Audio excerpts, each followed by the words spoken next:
今日睇呢套自建房咧，屬於我哋中山城區火炬開發區一個自建獨棟別墅啊，位置係比較方便嘅，僅需要幾分鐘時間咧就可以去到我哋中山火炬開發區張家邊呢個比較旺嘅地理位置啦，亦係比較靠近我哋中山城區嘅星河 COCO City 同埋富熱城嗰個地段嚟嘅。咁呢套自建房咧最大嘅好處就係可以直接將架車泊喺自己花園，大家可以感受下呢個花園幾長。而且呢套單位咧可以做到5、6間房，仲有地下室嘅。從呢度開始入嚟咧，就係呢套單位裏面嘅情況啦。房產證咧係299方嘅，但係可以用到嘅面積咧有成700幾平方嘅。大家可以感受下呢啲花園。有咁大花園嘅自建房咧，依家喺中山城區啊已經非常之少。呢套單位咧係非常之稀缺嘅，到時可以喺我哋入嚟嗰個位置裝翻一個電動閘門咧，一鍵啟動，你直接揸車翻嚟泊喺自己嘅花園啊！呢種感覺啊非常之舒服，你泊個10部8部車完全 OK 嘅。喺中山市中心或者其他鎮區都係非常之難揾嘅，大花園可以泊到車，好舒服㗎。你後期種花養魚、BBQ。搞下小朋友中意嘅娛樂空間，羽毛球啊、籃球場啊，或者小朋友玩嘅其他娛樂設施啊，完全 OK 嘅。我建議咁大嘅花園嘅情況下咧，半硬化，有部分咧全部鋪翻石磚，而留翻一啲邊位咧種花種菜咧，非常之 OK。種翻自己中意嘅植被啊！哇，呢種感覺。仲有呢套單位比較安靜，居住喺呢度咧，相當於係鳥語花香。因為隔離嗰啲咧，全部係一啲山景嚟嘅，就喺山邊出嚟嘅位置，周圍咧已經好多鄰居㗎啦。所以後期你裝修完成之後咧，呢套單位特別靚仔。攝影師可以再俾翻個鏡頭睇下我哋入門口嘅位置，俾到大家感受下呢套單位個寬度、長度嗰個尺度感啊，真係好靚仔嘅。隔離嗰啲全部係鄰居，裝修得都比較 OK 嘅。比我哋左手間咧裝修咗一啲中式嘅風格啦，右手邊呢啲又比較現代少少啦。所以日後居住喺呢度，你唔使擔心係冇鄰居嘅。地上咧其實可以做2層半或者做3層都 OK 嘅。下邊咧有負1層嘅。我哋依家入去睇下呢套單位內籠嘅結構啦。呢啲花園嘅情況咧就後期咧睇翻自己興趣嘅，每個人個裝修風格啊，或者有需要裝修。唔識得呢邊點樣安排嘅話，我哋會有好多裝修團隊可以幫你做下裝修啊，做下設計都 OK 嘅。呢度咧就屬於呢套單位1樓嘅位置啦。整體嘅面積大家可以感受下，佢雖然比唔到有中空或者其他，係相對嚟講係比較普通一個自建房嚟嘅。所以後期自己裝修好、design好一啲位置咧，其實都比較 OK 嘅。咁1樓整體嘅面積咧，大概係86方度啦。所以後期至於點樣設計、點樣用咧，睇翻需求嘅。1樓咧，裡面係做咗一間長者房嘅。呢度咧屬於一個廚房嘅 U 型嘅設計。咁啊，窗戶咧全部做好晒㗎啦。因為佢係無氣清水樓，好多位置咧係可以全部打晒佢都 OK 嘅，係好容易、好簡單去做晒佢。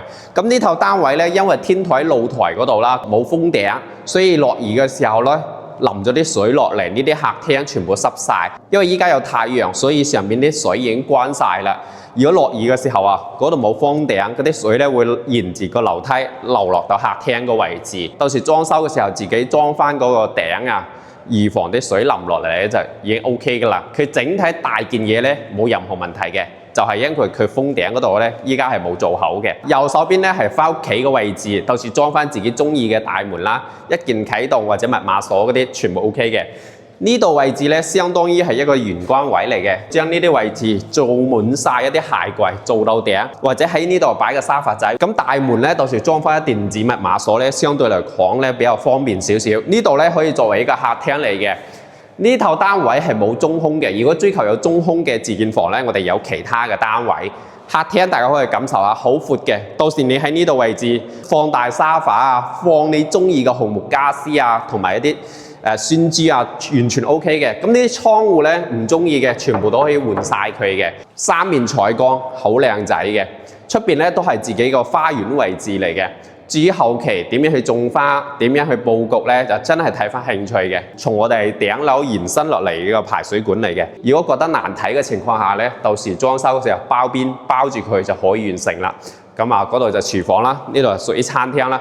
咁1樓大概嘅情況就係咁啦。咁我哋從呢度上去咧就係2樓同埋3樓啦。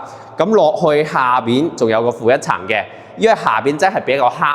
大概有106個方嘅地下室啦，咁下邊呢個地下室咧就睇翻自己興趣嘅，唱歌 KTV、收藏紅酒。因為下邊啊冬暖夏涼，因為依家光線咧真係比較黑，後期裝修嘅時候咧建議大家做翻一啲採光獎，會更加舒服少少。過嚟呢度屬於一個長者房嚟嘅，咁後期自己裝修翻有透間嘅又得，做翻公共嘅又 OK， 裏面咧仲有廁所嘅。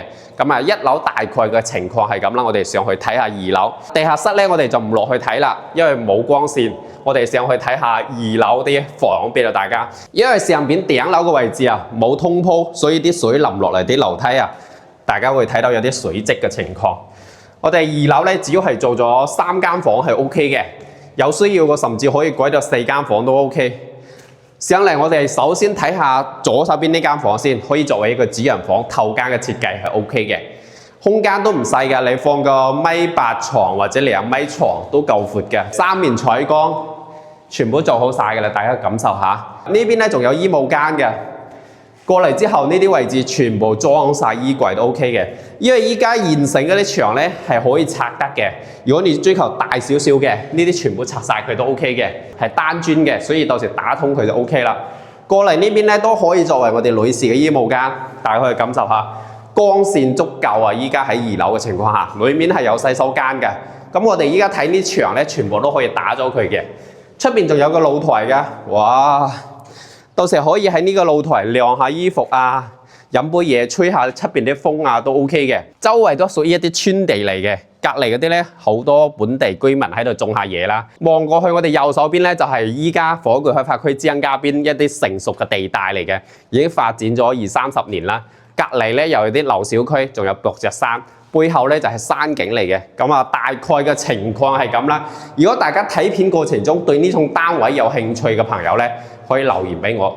其實呢套單位總價400多萬，喺中山城區揾一個咁大花園嘅自建房咧，價錢都唔算貴嘅。咁啊，首期嘅話15%就 OK 噶啦。房產證已經擺喺度噶啦，可以辦理銀行按揭嘅，所以大家好放心。交易過程咧，我哋都會做得好謹慎，同時我哋都會做翻一啲資金監管呢方面嘅。從呢度上去咧就係3樓露台嘅位置，加埋有2間房嘅。呢度係其中一間房啦，可以作為一個客房或者作為一個小朋友房 OK 嘅。其實咁大嘅空間，你放5.8米、2米幾，完全 OK。兩面採光嘅，呢邊有窗戶啦。呢度咧望喺自己花園，大概嘅情況係咁。因為裝修啲嘢咧，真係睇翻個人興趣嘅。呢邊又有一個公區嘅洗手間嘅，到時喺呢度做翻啲洗手間，有埋窗戶噶啦。相對嚟講，呢啲洗手間已經好闊啦。因為我大概係1.6米，我張開手咧都摸唔到對面個牆。仲有呢度位置，相當於係一個玄關位啦，或者到時可以喺呢度搞啲洗手盆啊、刷牙洗面啊，或者喺呢度做到頂嘅櫃啊，或者整啲吧台啊，都 OK， 睇翻興趣。過嚟睇下呢個，可以作為一個大客房或者長者房，好闊綽嘅。我哋依家睇呢埲牆咧，可以打咗佢嘅，因為報建俾政府咧係要按照呢個規格去報建。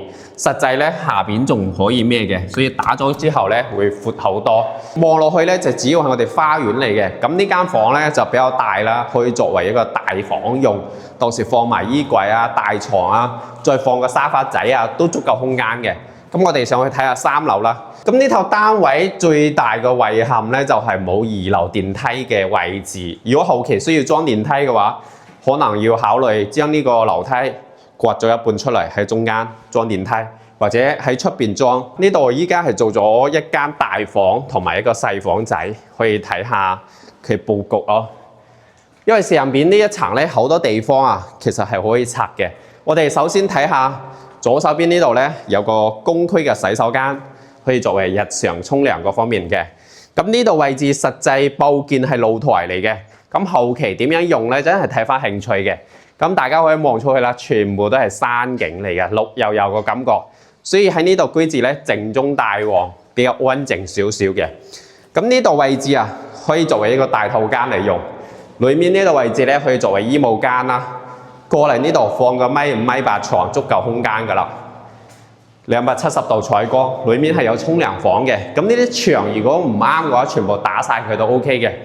咁我哋睇下3樓另外嘅位置啦。過嚟呢度咧係一個大露台嚟嘅，呢個單位業主報建嘅時候可能想慳啲錢啊，呢度咧做咗一個露台。如果實際將呢個位置報建成一間房咧，會更加好用嘅。依家係一個露台嚟嘅，所以後期至於點用或者做一個大客廳都可以嘅。咁唔中意呢啲咁嘅嘢咧，後期可以自己拆咗佢都 OK 嘅。呢個業主將呢套樓全部起完之後咧，佢自己又冇裝修，所以擺咗好多年喺度噶啦。會睇到有少少舊啊，或者有啲亂嘅感覺。我哋上去睇下頂樓嘅位置啦。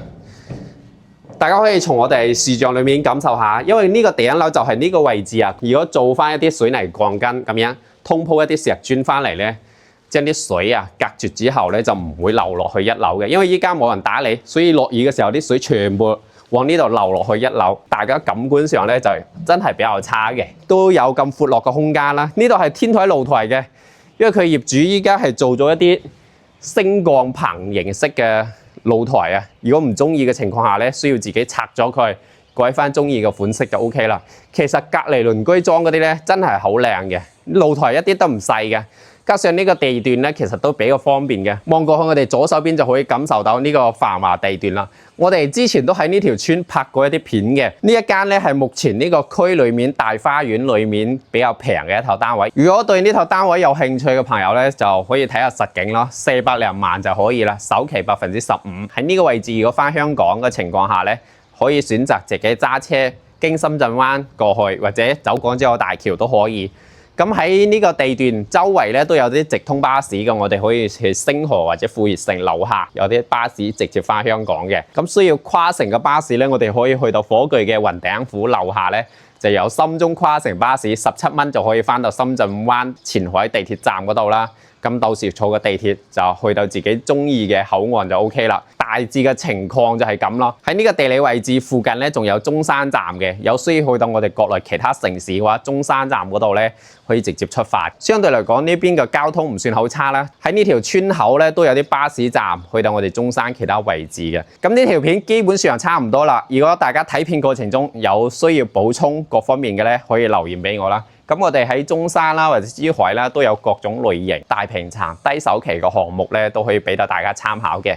如果有想揾一個度假屋平平地又得，或者一啲比較有私密嘅唔想交物業管理費嘅自建房都有嘅，或者小區管理嘅別墅咧，我哋都可以安排到。咁我係主持人陳生，希望大家睇樓路上咧越嚟越好，方便嘅話按翻個鐘仔關注下我哋啦。非常感謝大家。